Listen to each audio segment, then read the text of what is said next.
Cool. Yeah. I like to let it run, so when I edit, I know where to stop it.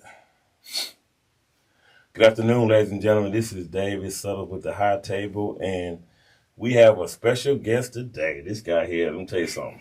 Tell us about this young Thundercat here, this Thundercat here. We go back about, say, 5 years, 6 years, and I met him at the National School of the Arts. And we met on the basketball court, just in the hallway. You know, I mess with the kids, pick with the kids. Mm-hmm. And with Kindred Spirits, we have a thing for cars and basketball. He played basketball at MLK for a while, and we used to go see him play. But I wanted him here because I think he's a great representative for the young people.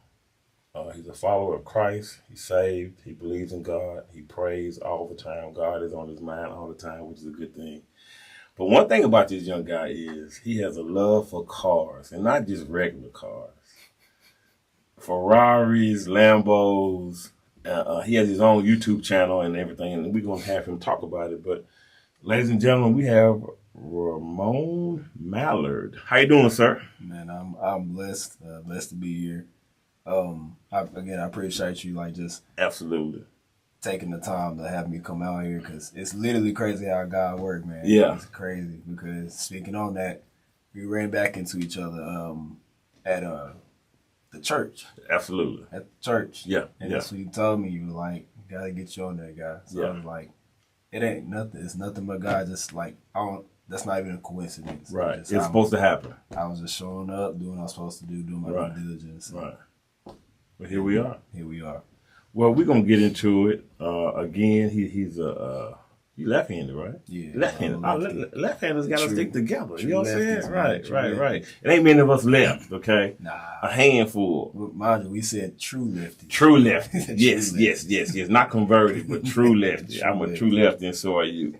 So let's talk about early on, man, and talk about your early life, and then we'll progress to where we are now. So how were you as a kid? Like, did you play with Hot Wheels cars or the racetracks? Did you get a whooping with a racetrack like I did? No. I do recall a crazy whooping I did have with a ping pong paddle. Okay. It had the little ball string attached to it. Yeah. Okay. But growing up, I did have a lot of Hot Wheels. I had like the race car tracks. I had on the back of my door, I had like slots for different houses where they hung from the door. So I had every bit of like 200 or plus Hot Wheels just sitting there. I had the ones that you roll backwards and then just take off and shoots off. I had all that good stuff. I had the RC cars, RC helicopters. Yeah.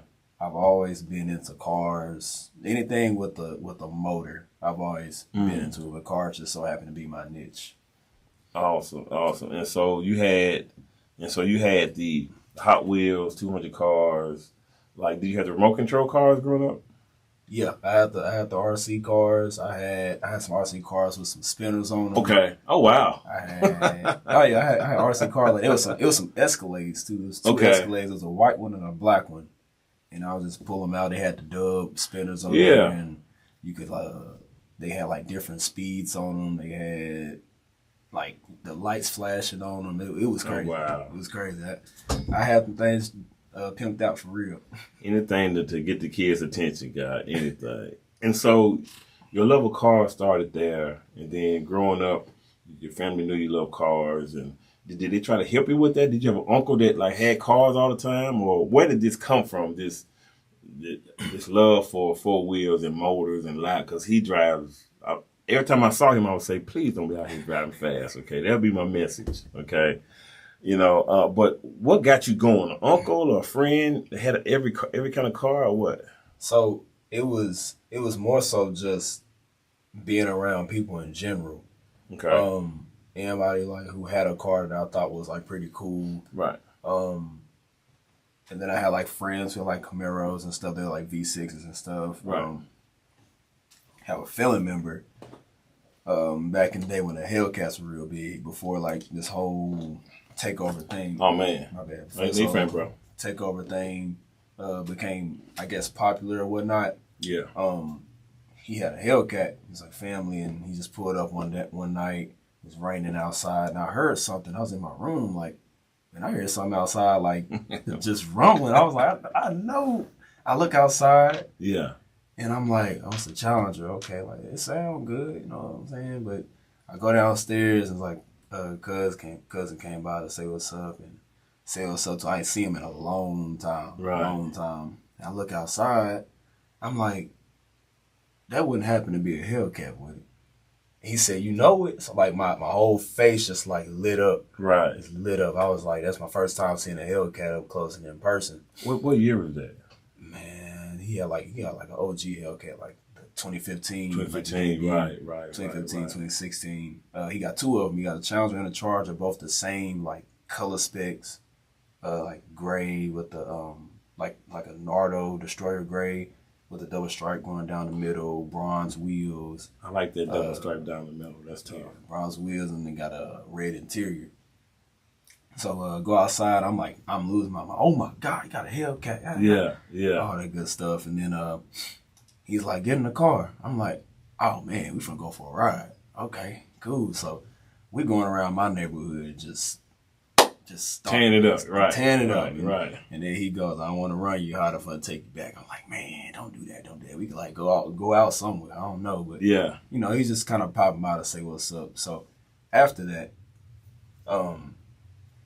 it kind of transitions into the whole YouTube thing. After that, okay, this is high school. Okay, so if you want to go ahead and go.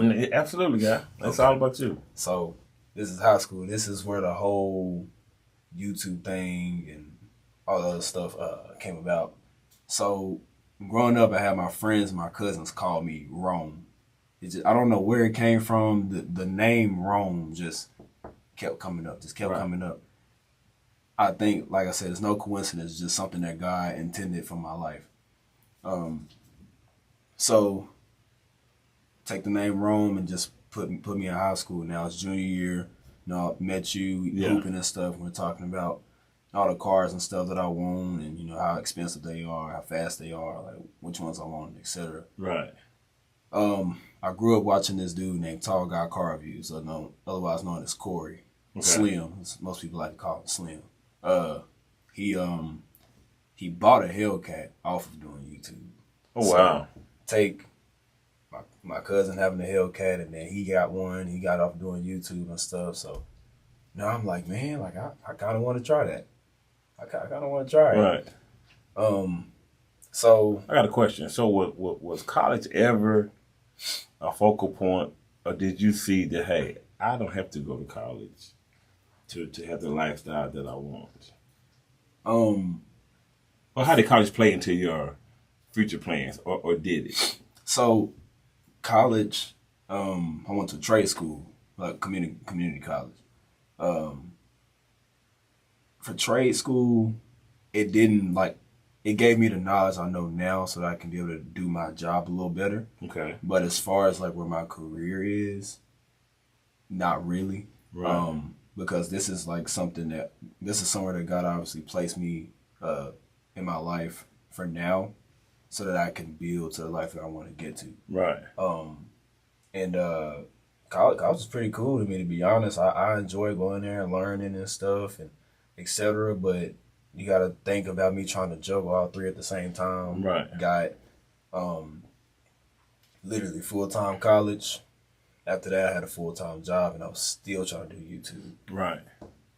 So that in itself was something. So I had to kind of drop one thing or another, you know. Mm-hmm. And fortunately, I did choose to drop the college thing.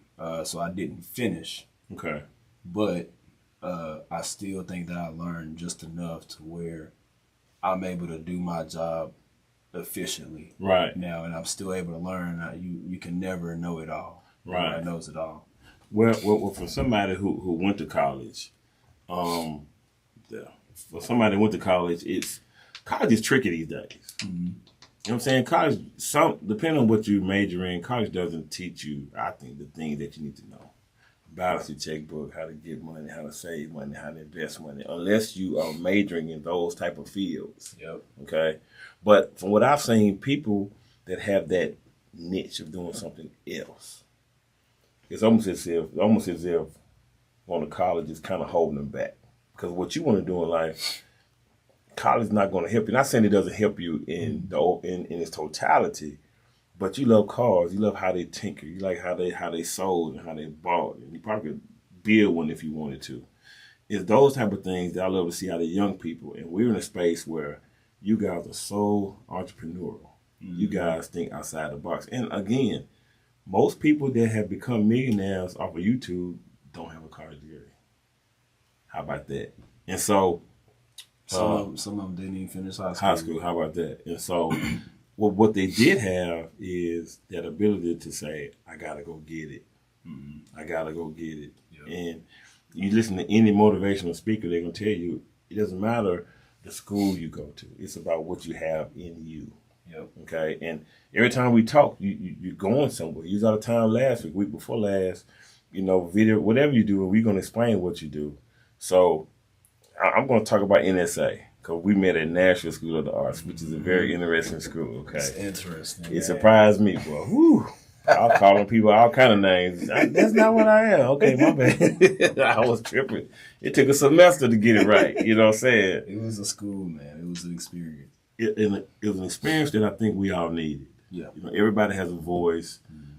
Kids would come there trying to figure themselves out, and I think it's a perfect space to do that. It was non-confrontational.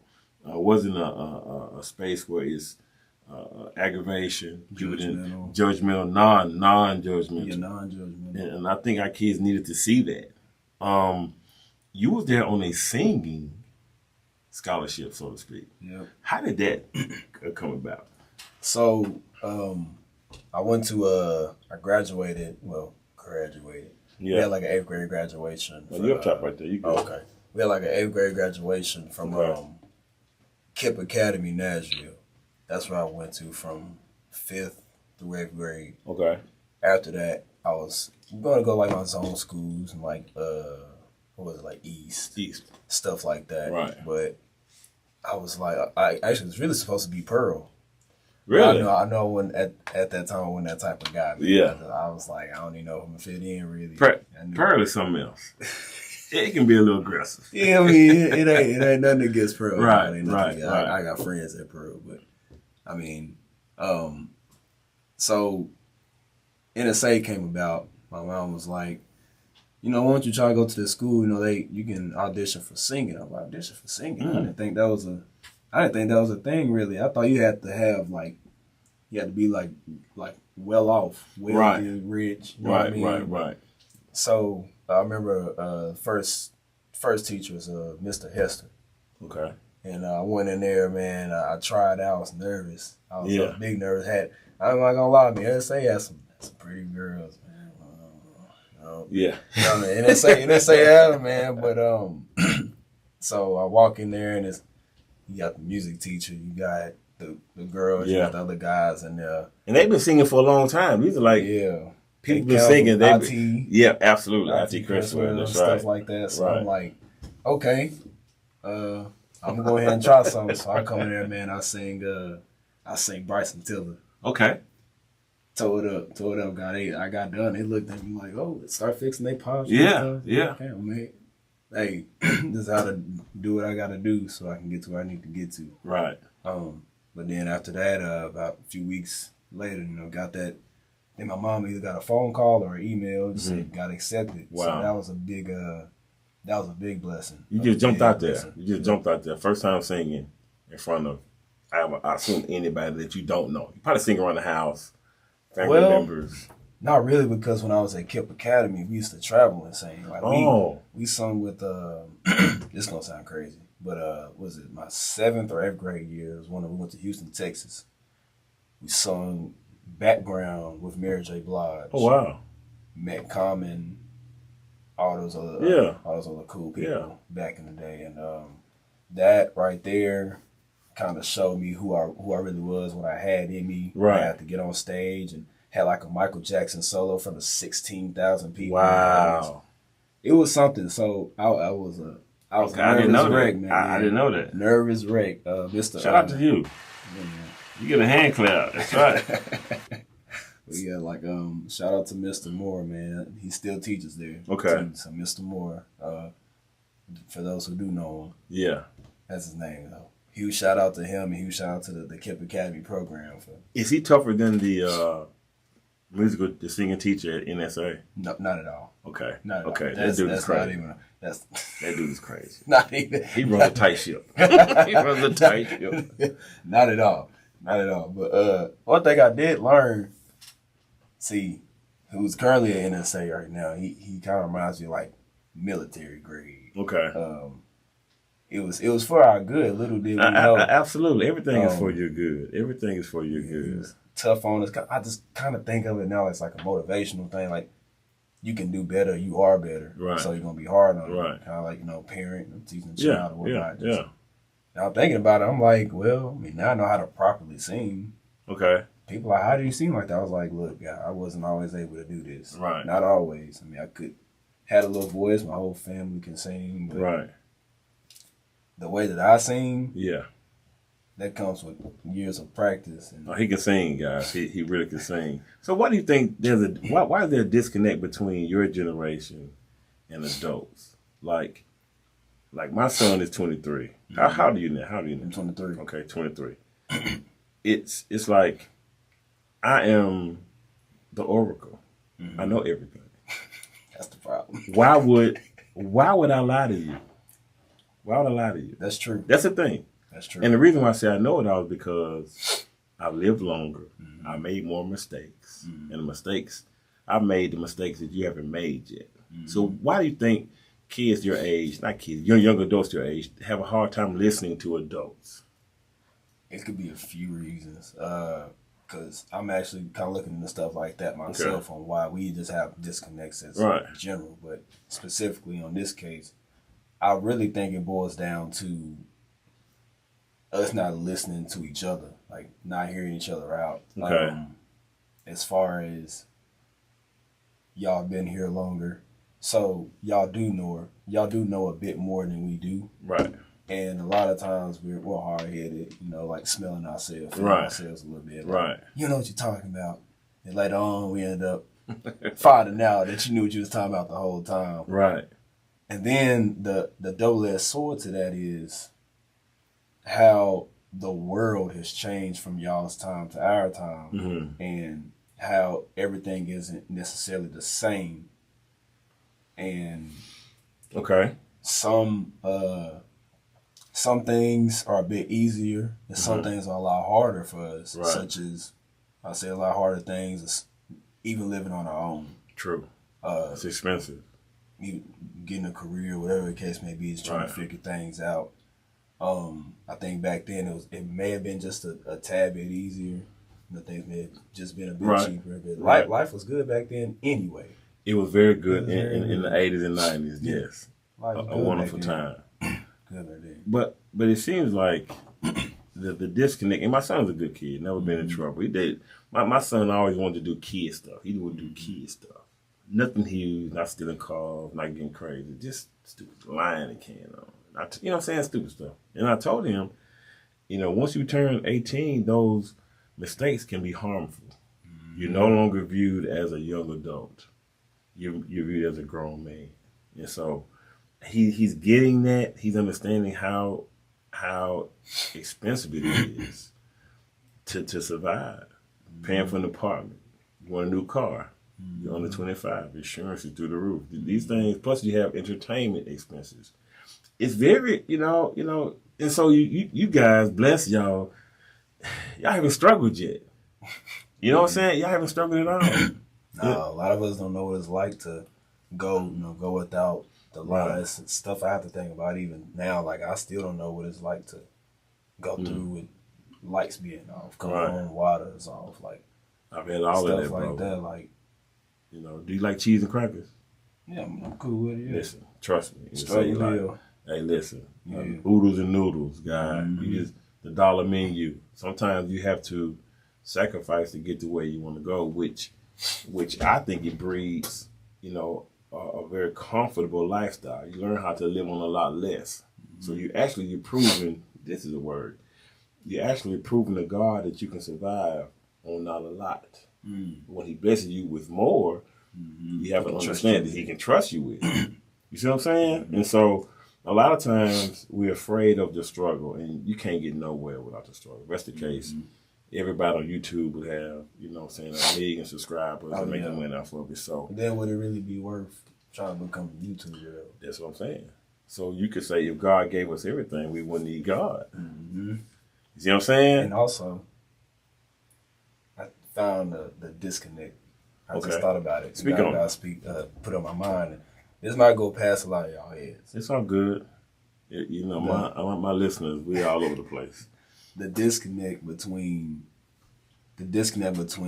my generation and your generation. Okay.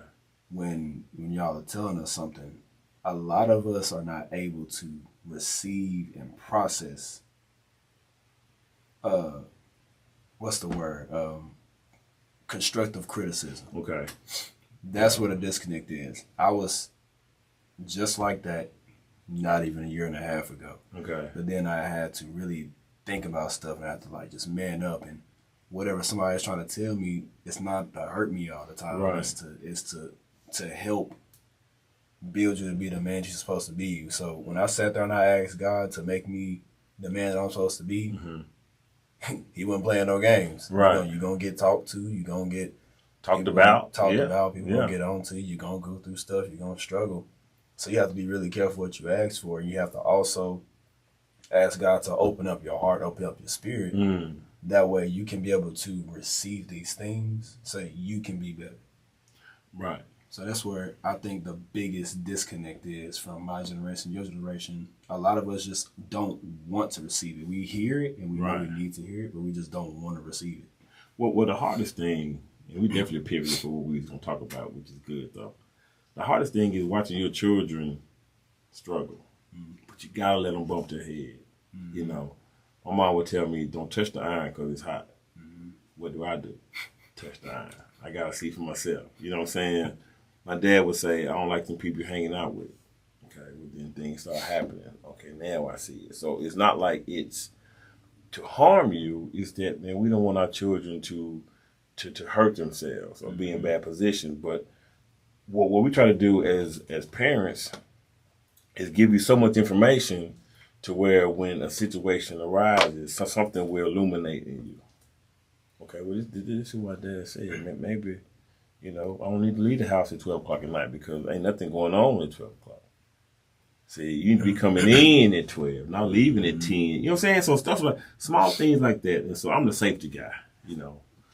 I always worry about what my friends are doing, what my son is doing, where my friends are going, are they safe, and making sure, listen to that spirit. Because your spirit saying this ain't right. You need to go. So that party is going to be one next week even better. It's always going to be one better. Okay. That's one thing we need to learn is discernment. Discernment. That's the word. Awesome. That's the one thing I think God's been teaching me all this year. Okay. Some of the lessons have been the same lessons until I finally got it, and some of them have been new lessons. But that praying for that discernment to just be able to see stuff, like I even started doing that recently. Like even just when I'm out, like I tell my group, like, hey, look, sometimes we out and just stand out for no reason. Right. We out here, we're trying to force things to happen, and it just ain't happening. We just need to go home. Like, it ain't nothing to go to somebody's crib and just chill out and go out, but we just out for what? Right. And I'm just at that point, like, if I have a reason to be out that late, my content, wherever it catch me be, I don't care if I gotta be out till 3 in the morning, but if it's for my content, I'm good. But if we out there just standing on the corner, like, we just look like the consumers at this point. We're not standing out. Right. And sometimes you have to go home. It's okay. It's okay to go home. And I'm working on my home to become a safe place. Where, hey, I love to go home, trust me. But when I have to leave, I think about going home. When can I get back to my safe space? That's just how I thought. And I got that from my dad. He no matter what he did, I want to go home. I just got to get to the house. So when did you become saved? When did you give your life to Christ? You remember that? It was in September, I believe the 17th in 2023. That's my dad's birthday, September 17th. I remember my date when I became saved, October 21st.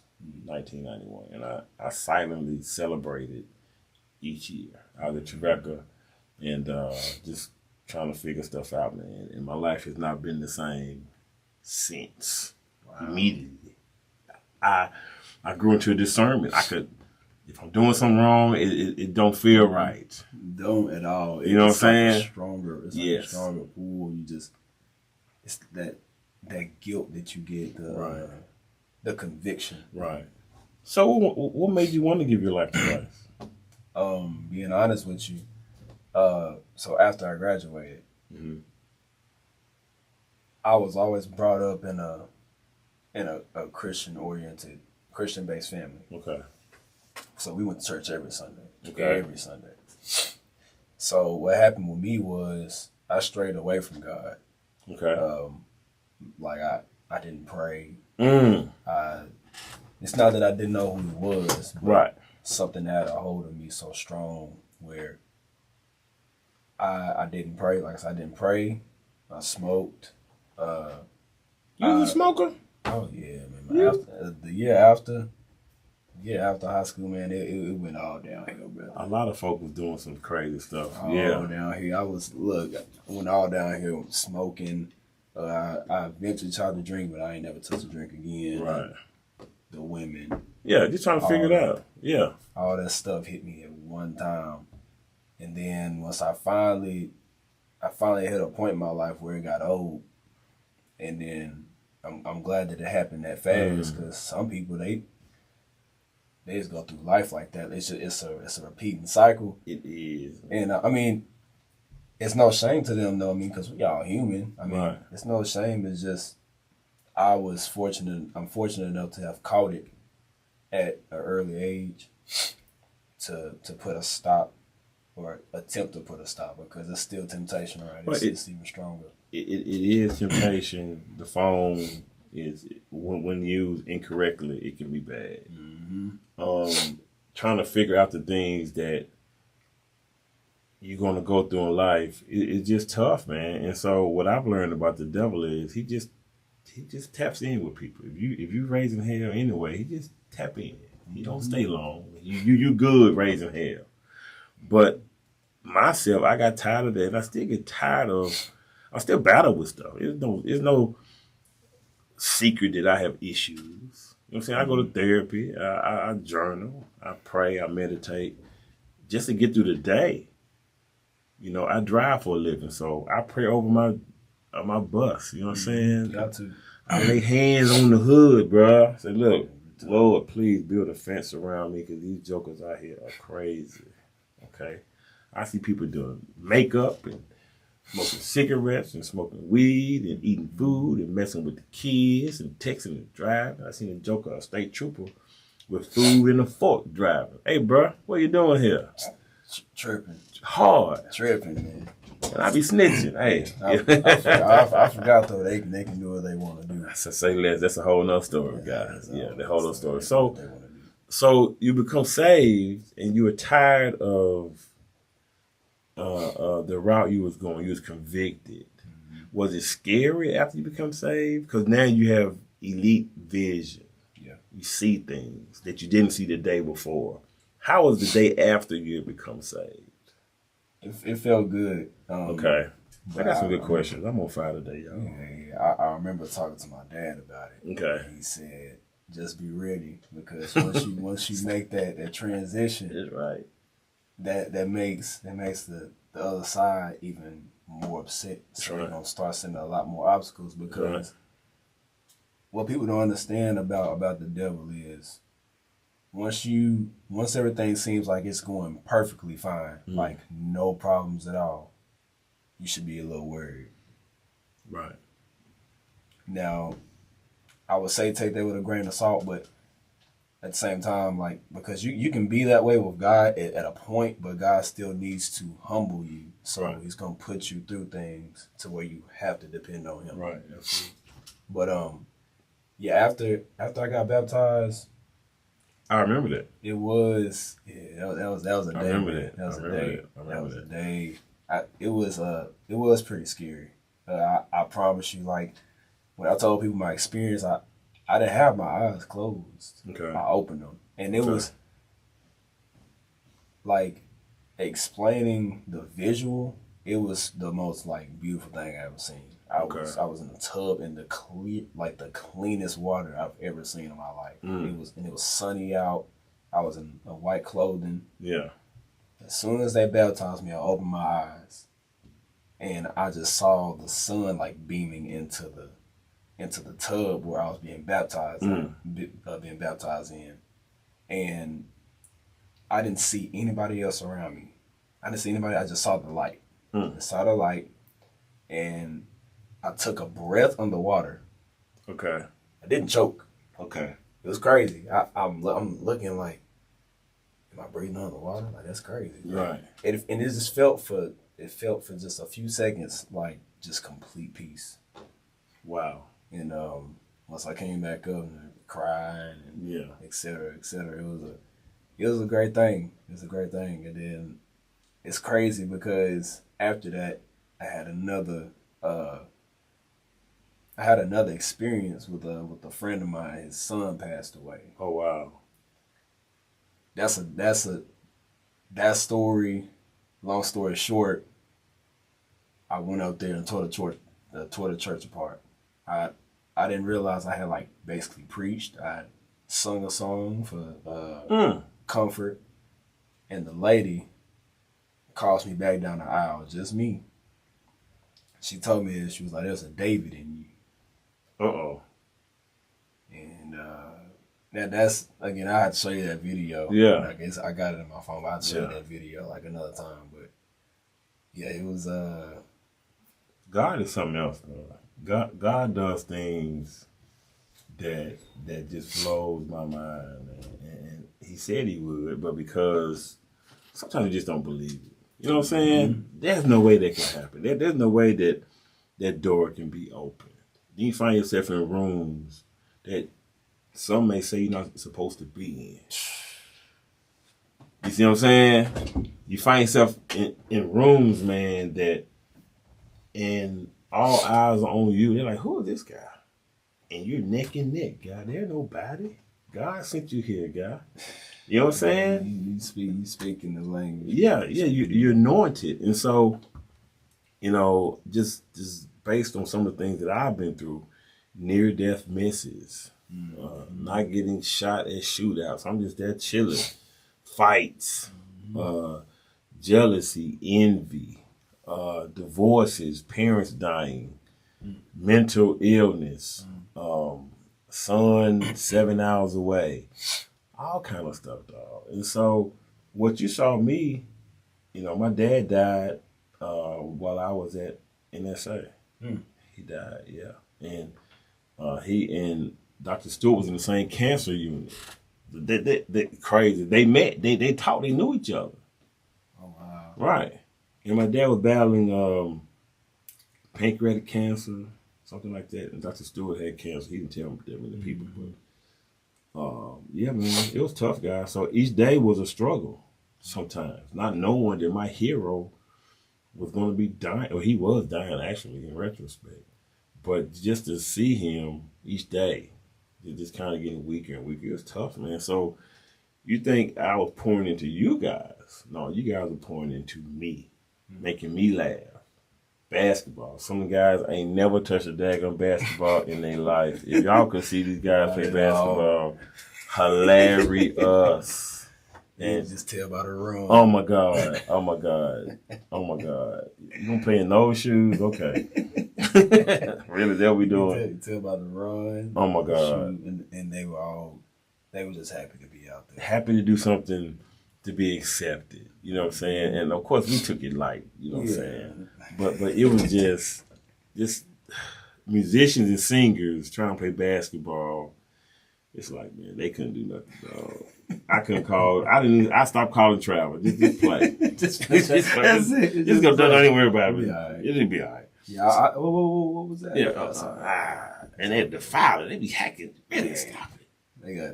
They got 2K mod. Oh my God. 2K mod, man. Oh my God. Spamming the X button. Yeah. Spamming the X button, man.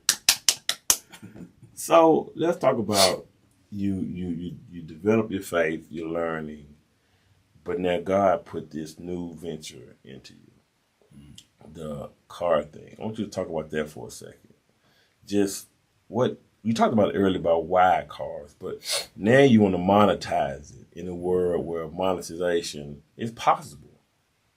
It's very possible that you could make millions of dollars videoing cars, talking to people. Supercar Blondie. Mm-hmm. Listen, she travels all over the world in these incredible vehicles. Man, she like Supercar Blonde. If you out there watching this at some point, you out there killing it. She is been out there killing it for years. Yes, I seen her, and I want to get this. I don't know how I'm gonna get it, but it is a car simulator, right? It had three 42-inch screens, left, middle, to the right, but the chair had shocks on it, so you're like this, and you simulating 150 miles an hour, 200, and man, she's like all over the place. I said, I want that some kind of way. Well, I got news for you, guy. Yeah, I got people for that too. see, here we go. But to add on to that again, everybody that I know right now, are just the people that God's placed in my life. He's placed me in theirs, and hopefully it's just like long-term friendships and relationship, right? Absolutely. So, because here's what I like to do. I think I find it. I find joy in somebody coming to me and saying, "Hey, like, do you know a guy for this or something for that?" And I'm like, I can point you in the right direction because they're a good friend of mine, and so are you. Right. That's something I take joy in doing. Like, whatever it may be, that's dealing with automotive. Right. I don't care if it's a service, if you want some rims done, if you want wraps, body kits. Like, God has placed people in my life that is in each of these industries. Wow. And eventually I'm going to utilize them for myself, but somebody has beat me to it. Right. I allowed them to do that. Right. You know what I mean? So it's just, I just like seeing people accomplish their dreams. And so let's talk about, and see, that's a good thing. It's always, the middleman always gets love, guy. You're conduit between cultures, races, and the commonality is four wheels. Doesn't matter your race, doesn't matter your political background. Can Ramon give me the best guy that I can trust, a stranger, to work on my project? Because we know these cars are like babies. You ain't got no children yet, but you birthed it from just beat up car. You add to it. You get a panel, you get a light, you get a bumper. You know what I'm saying? You get a dash. It's building momentum. So now you're in the car business, okay? Talk about the business you're in. I've touched on it, but of course you know more than I do. Let's talk about the car business. So with the car business, so it's surrounded like most around social media, right?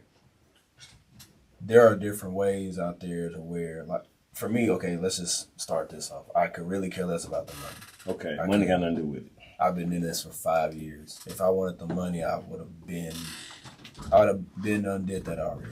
But with the car industry, it's basically I'm using my social media platforms to help different businesses further their business with people that they may know or may not know. For example, like my guy Brian Motorsport out there in Hendersonville. Shout out to Brian, man. I had my Infinity fix me on up. He got me my set of wheels, etc.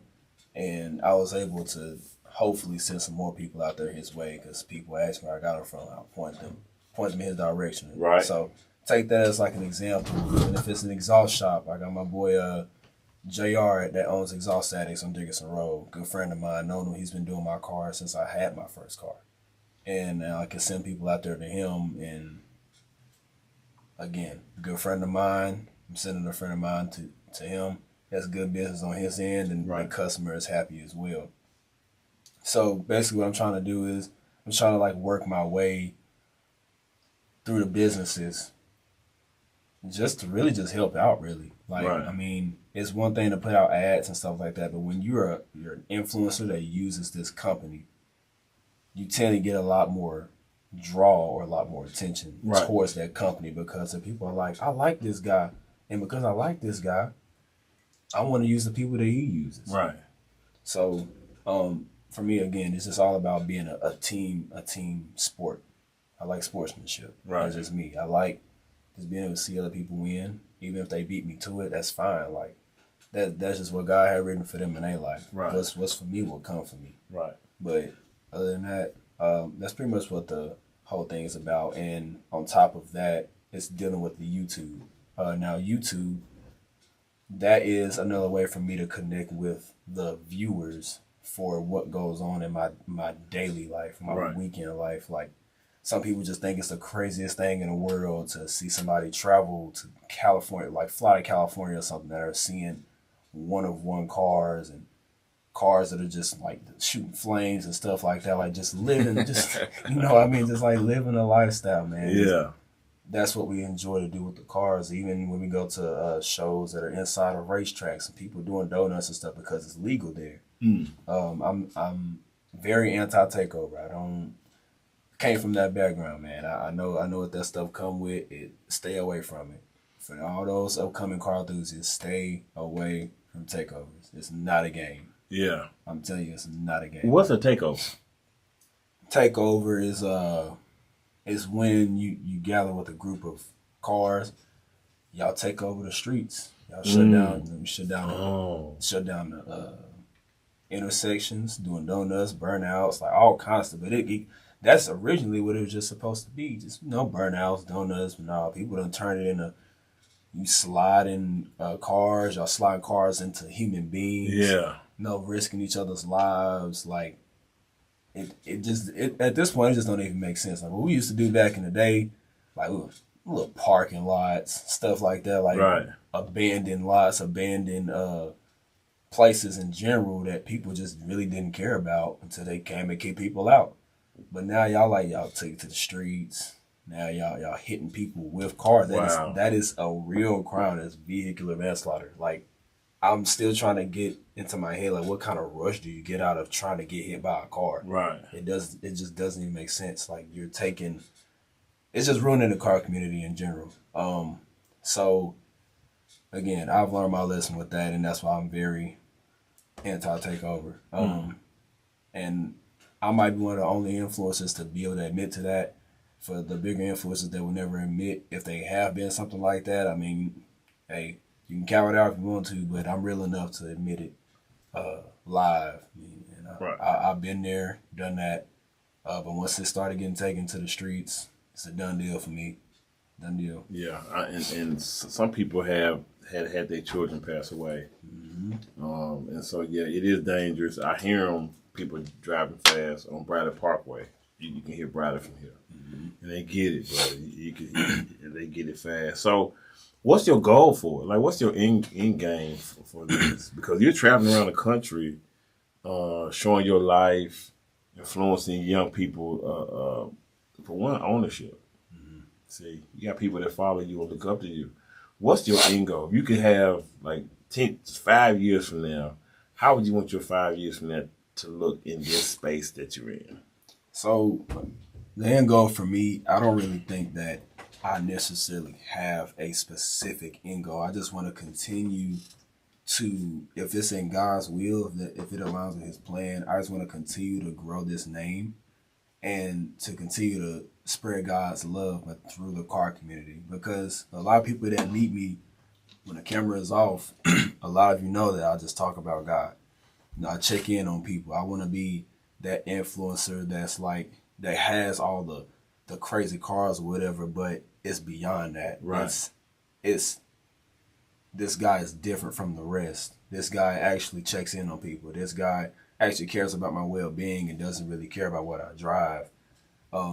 So I guess the end goal for me would just being to motivate people to chase after their dreams, no matter what anybody says, and to, of course, most importantly, pick up your cross. Right. Chase after God. those are my two main things that I want to do before I leave this earth. And to be honest with you, I have somewhat accomplished that already with the people I've come across in the car community. I still have messages to this day. People reach out. Again, I don't take any credibility for it. It's just God using me as a vessel. What people have told me because of me, Right. they now have a not even just a relationship, a full-on committed relationship with God. And that hits a bit different because, again, as I said in the beginning, I strayed away from God once I graduated. And then once I came back stronger, and now me and him have a connection that I feel like I will never want to get rid of, because I can touch people in a way that a lot of other people can't touch people. So I'm going to use that gift to the best of my advantage and just try to save as many lives as I can, but in the automotive community, in whatever community I step foot in. Right. That's my end goal, is to just continue to bring peace and bring light and be a radiant light in people's lives. God, that's real. You got it. You fired up, man. You fired up for God. And I love to hear young people talk like this, because we all have people that look up to us, and you have people that follow you, just not on your channel, but in your family, your community. Yep. You know, you walk different. You have a certain light about you. You radiate a different kind of energy. I noticed that. I noticed that when you was at NSA. You know, you're different.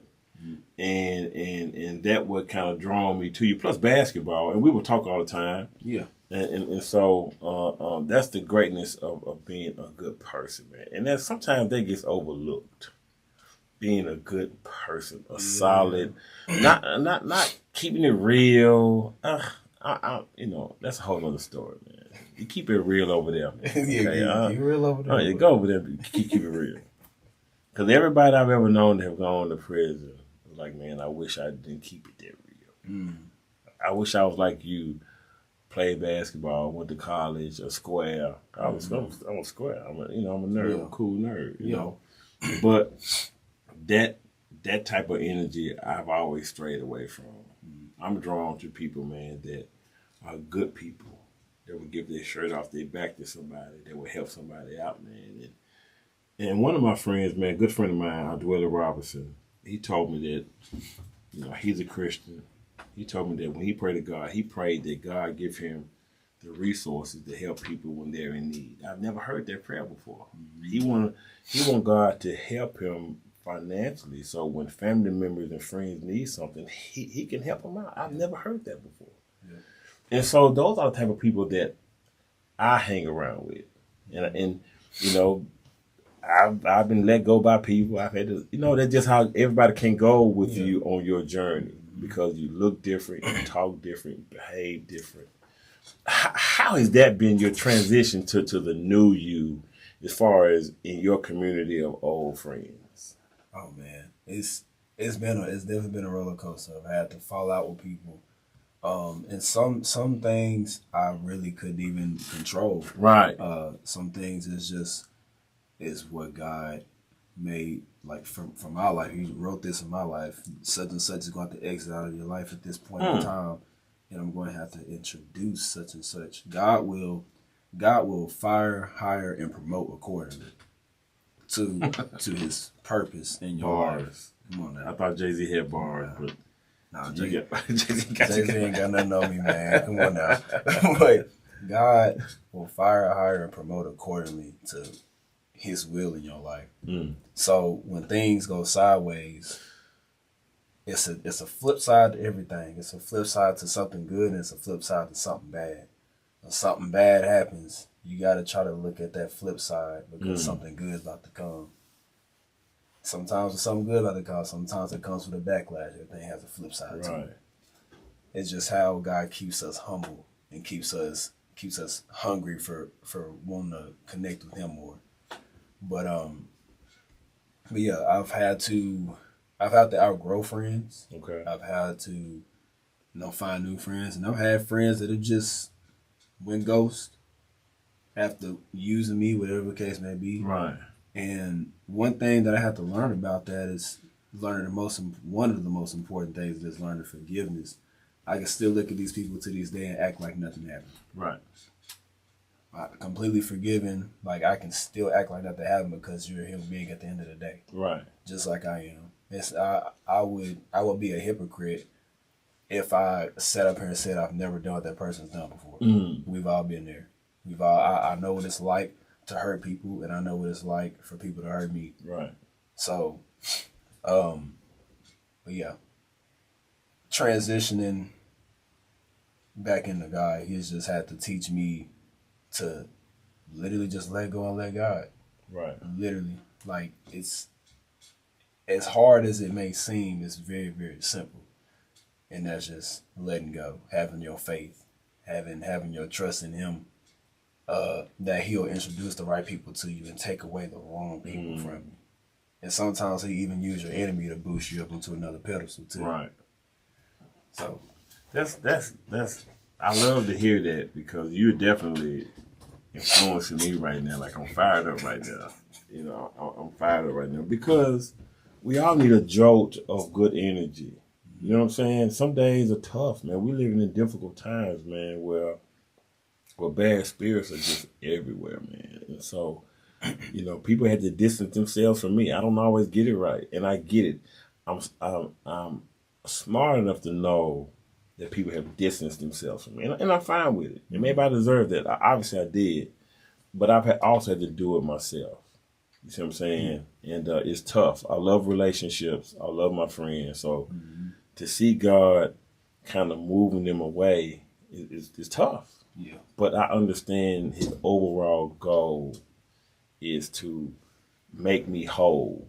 And sometimes you have to do away with it. You know, I've been divorced twice, and having a conversation with my second wife, and we've become good friends. And just seeing how since we divorced, we have been successful in different areas.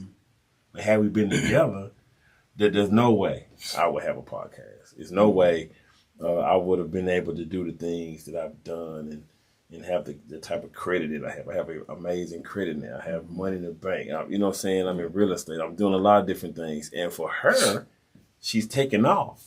You know, and so it's just, we talk about it, kind of laugh about it. The season that we were in, it was just the wrong season. And we learned and become, and we've always said, we've always said that the worst case scenario, we're going to be friends. And so you got to honor what God has done. And nothing but God, man. nothing but Him. You have to, like, even in situations like that, I try to tell people,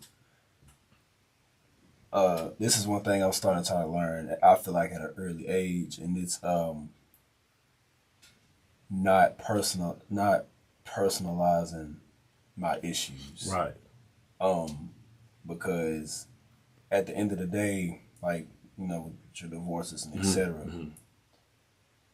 Sometimes I sit back and think, like, even with my breakups or whatever the case may be, like, I've never been married, but even in those Don't do it. instances, Sorry. I was still longing for it. Sorry. I had a frog in my throat. Don't do it. Wrong. Run. Yeah. I got you. We gonna see. It's all good. So I've been focused. Stay focused. Just don't wrong. But yeah, Carry on. So most importantly, what I've learned is God will put us through those things so that we can have a testimony. What that testimony is not for you. It's bigger than you. That testimony is for somebody later on in life is eventually going to come up to you with that same problem. God's going to give you an assignment for that person, and you're going to have to walk that person through how God walked you through. Right. And that's what it's like the most important thing I'm trying to learn right now is just like, whenever I'm going through something, I'm like, God, why me? Why not you? Right.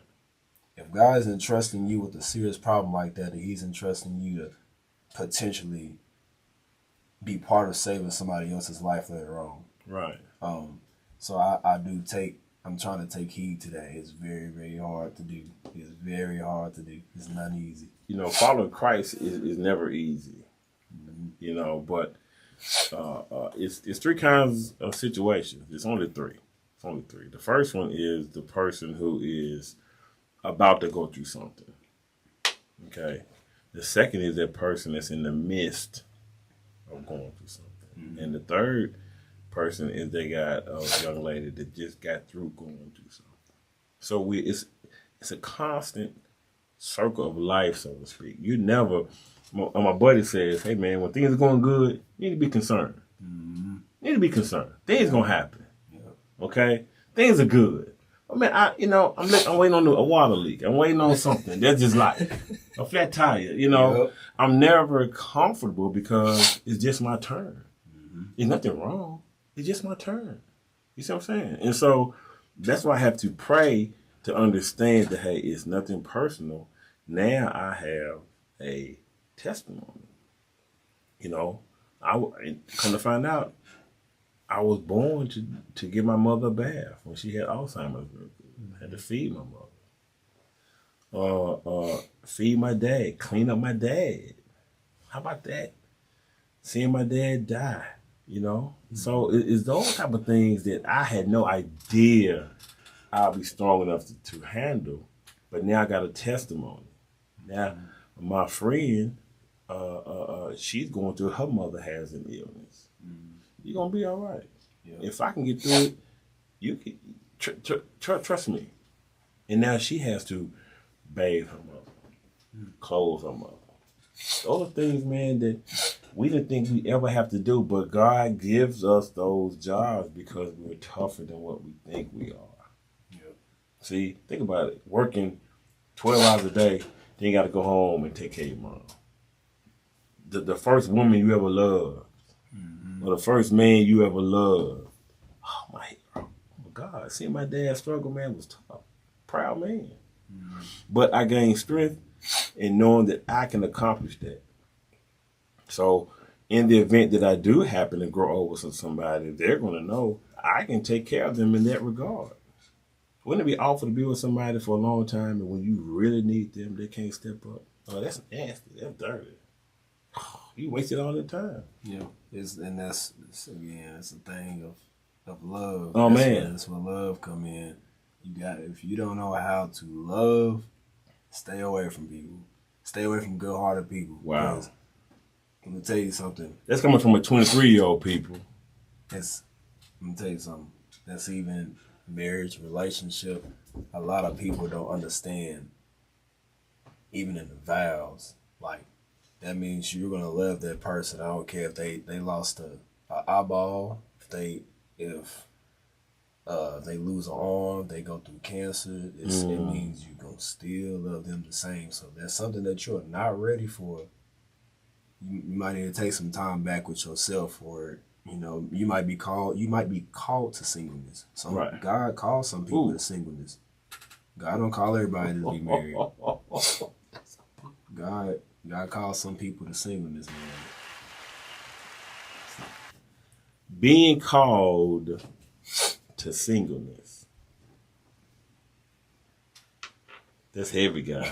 and it's something that, but again, that's where that discernment comes in. Yes. And your prayer life, and not only that, your actions, how you actually go about it. I'm starting to learn my actions. Really matter. Every action you do is going to lead you up to a point in your life, good or bad. I feel like I'm talking to a grown man here, like a 50-year-old man, because I'm not sure we can handle if God called us to singleness. We can have that level of bravado. Man, I'd be by myself. Ain't no big deal. But God wants us to have a connection with somebody. Not something, not material things, but to somebody. But what if God called you to be by yourself?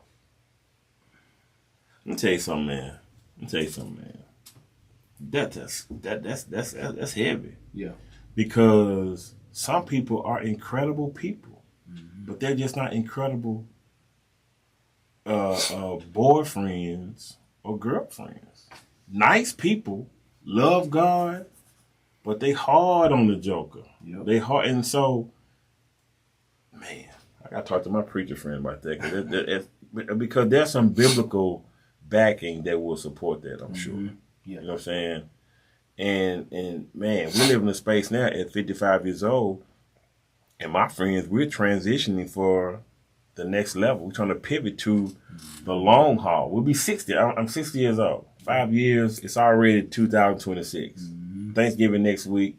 2 more weeks Christmas. Thanksgiving is next week. It's a wrap. It's a wrap. It's man. It's a wrap. 24 next year. Come on, dog. Come on, dog. And so my son's birthday is the 9th of September. And so we are positioning ourselves with our health, with our conversation, with our businesses, for the next level of life, transitioning towards the end of everything. See, God promised us 72 years, guy. So I have more time behind me than I do in front of me. So my decisions, man, I don't have. The good thing about you, Ramon, is that you can make mistakes. I have probably 2 good ones left. I don't have many mistakes. I can't rebound and start over. I can, but the struggle is real. Yeah. See, you can do that. So the decision making, I want to leave you with this. Your decision making has to be well thought out. Because if you can limit your mistakes, your life is going to be pretty good. You're not in recovery mode. At some point, you got to start recovering from mistakes. You see what I'm saying? Yeah. At some point, you have to get it. Yeah. If you got to stay on the road and make the money, you got to do it. Don't worry about getting tired, man. Who cares about getting tired? I'll be tired. I'm sleep when I'm. Man, come on now. Who cares about being tired, man? And so we got to stop worrying about that. We have to make sure that we're in the right position with the right people, the right team. Yeah. When it's time to go, we go, man. We're about hanging out. Because we know in Nashville, when you put your kid in your car, they cost money. Yeah. Oh, yeah. Restaurant, the park. You gotta look good. You don't spend $200 before you hit the spot. Before you even go to the Before spot. you're already down. I just started figuring that out a little while ago. Yeah. I go out one night, I took myself to the movies. I got like this thing. I take myself out. I love the movies. Took myself out to the movies. And this was just the other day, actually. I went to go see the new Predator movie. It's good, by the way. I heard it's good. It's good. Go see it. But I'm looking, I'm like, okay, so I got to put gas in the car. That's one thing. This 93 ain't no joke. Oh, my God. 93 ain't no joke. That's the good stuff. Yeah, it's the good stuff. It's a good problem to have. That went past a lot of your heads. It's a good problem to have. I'm gonna y'all think about that. Good problem to have. Some people wish they could even put 87 in the car. Bars. You get to put 93, the premium. Bars. Your premium customer. But that's already $60. On top of the ticket for me alone was like $22. And then I got food. Gotta get some snacks. I got food. It came up, a food and drink came up to $22. So what is that? It's over $100 already. Right. Just to go out there, enjoy yourself, and come back out. Was it worth it? In my opinion, yeah. I mean, it's worth it. The money will come back. It's always worth it. The money will come back. It ain't. People be so tied up in the dollar bill, and that's really a different conversation. But I try to tell people, don't look for a dollar bill in everything you do, because the problem nowadays is everybody wants something transactional. Transactional relationships, whatever it may be. Everybody. Right. You go out there, you trying to get something out for your business. Sometimes it don't cost a dime to do. That's right. Sometimes it don't. So I'm gonna say this, and I'm gonna leave that alone. Okay. Sometimes when you wanna invest into your business or whatever, I get it. The money is very important. However, did you ever think for a second that sometimes God may call you to go to somewhere where they don't pay you, but they don't pay you physically, but in return, your entire life can change. And that may go over a lot of people's heads. Like, for example, sometimes you can go to a show or something. Somebody could ask me if I wanted to record their car or something, and because I'm so caught up in this dollar bill, I'm like, yeah, man, it'll be like $200. And say that person didn't have that $200, but they just didn't want to pay it. They just wanted you to do it. Right. If God called you to be there, that person could have turned everything. That one person could have turned everything around. Now, if I turned it down, now we'll be in the same cycle. Right. Again, this is not every time, but sometimes you do have to take that risk. That's the whole point of taking risk. You just don't know what's gonna happen. You got to play the cards that you dealt. That's right. Sometimes God is gonna either boost you or He'll keep pulling you back. But the thing about a bow and arrow, the further He pulls you back and He lets you go, the further forward you go. I believe it at that. Oh. Leave it at that, guy. Leave it at that, guy. I'm learning, ladies and gentlemen. I'm learning. Well, hey, this is Turn to the Ramon Show. I'm getting all kind of information, and that's why I like to have good people on here so I can learn. There's no age limit or something like that. Well, I can't learn. I'm here to learn from everybody. Okay? We all should be here to learn from everybody. I agree. We clearly don't know it all. So I'm going to leave with this. Ramon, thank you, sir. I appreciate you. Hey, man, listen. You have made my day, guy. You have made my day. And tell the people where they can find you, where they can research you, and maybe even hire you one day. I'm going to give you the platform, guy. Okay. On the count of 3. 1, 2, 3. All you, brother.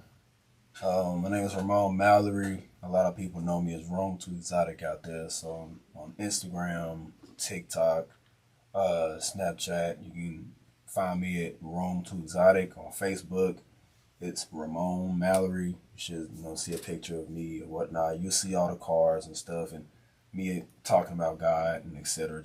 Just living the life that God has ordained for me. And I want y'all to be able to live that through my lens. So I really appreciate the opportunity for being on here. Y'all make sure y'all stay blessed. God is good and God loves y'all. So do we. All righty. We're going to leave on that note. And again, this is season 2 of The High Table. And you can go to The High Table with David Sullivan and check out the interview. And it's a real good interview. So see you guys next time. Bye-bye. Peace.